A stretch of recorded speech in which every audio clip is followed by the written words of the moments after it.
દિયોદર જલારામ મંદિર ખાતે પૂજ્ય જલારામ બાપાનો પ્રથમ વાર્ષિક પાટોત્સવ યોજાયો। બનાસકાંઠા જિલ્લાના દિયોદર સણાદર રોડ પર આવેલ જલારામ બાપાના મંદિરની પ્રતિષ્ઠાને 1 વર્ષ પૂર્ણ થતાં દિયોદરના આંગણે શ્રી જલારામ મંદિરનો પ્રથમ વાર્ષિક પાટોત્સવ નિમિત્તે શ્રી જલારામ મંદિર ટ્રસ્ટ દ્વારા જલારામ બાપા મંદિરનો પ્રથમ વાર્ષિક પાટોત્સવ ખૂબ જ ધામધૂમથી ઉજવવામાં આવ્યો।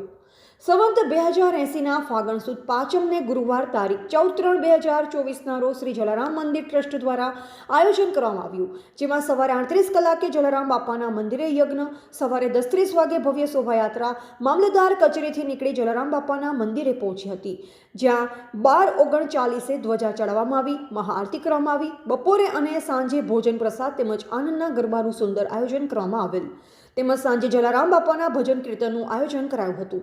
આ ઉજવણીમાં સમસ્ત રઘુવંશી લોહાણા સમાજના ભાઈઓ બહેનો મોટી સંખ્યામાં ઉપસ્થિત રહ્યા હતા।